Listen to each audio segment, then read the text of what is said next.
പ്രണയത്തിനും താരാട്ടിനും സ്വന്തം ശബ്ദം കൊണ്ട് ജീവൻ പകർന്ന ആ തെന്നിന്ത്യൻ വാനമ്പാടി ഈ ഓർമ്മ ഓരോ മലയാളിയുടെയും സന്തോഷങ്ങളിലും സങ്കടങ്ങളിലും ഒരു താരാട്ടുപാട്ടായോ നെഞ്ചിളിക്കുന്ന വിരഹഗാനമായോ ജാനകിയമ്മയുടെ ശബ്ദം കൂടെ ഉണ്ടായിരുന്നു. കേരളത്തിന്റെ ദത്തുപുത്രി എന്ന് നമ്മൾ സ്നേഹത്തോടെ വിളിച്ച ആ സംഗീത വിസ്മയം ഇനി ഓർമ്മകളുടെ തീരത്ത്.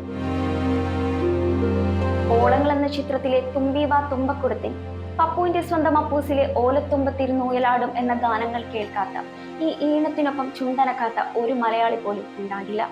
കുട്ടികൾക്ക് ഉറങ്ങാൻ പാടുന്ന താരാട്ടായും മുതിർന്നവർക്ക് തങ്ങളുടെ പഴയകാല ഓർമ്മകളായും ജാനകിയമ്മയുടെ ഈ ശബ്ദം നമ്മുടെ മനസ്സിൽ എന്നും ഉണ്ടാകും.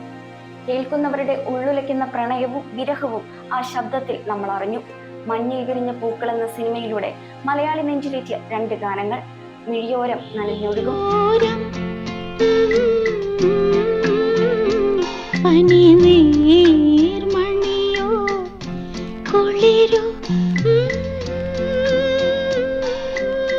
കണ്ണീരിന്റെ നനവുള്ള ഈ പാട്ടിനൊപ്പം മഞ്ഞണിക്കൊമ്പിൽ എന്ന പാട്ടും തമിഴിലെ സംഘത്തിൽ പാടാத കവിതയെ, കൺമണി അൻപോട്, മലരെ തുടങ്ങിയ നിരവധി ഗാനങ്ങളും ജാനകിയമ്മയുടെ ശബ്ദത്തിൽ നമ്മൾ ഒരു കാലത്തും മറക്കാത്ത ഈണങ്ങളായി മാറി.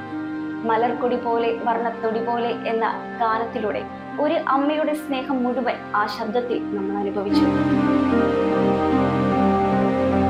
ബാബുരാജും ജാനകിയമ്മയും ഒന്നിച്ചപ്പോഴൊക്കെയും മലയാളികൾക്ക് ലഭിച്ചത് മറക്കാനാവാത്ത മനോഹരമായ ഗാനങ്ങളായിരുന്നു.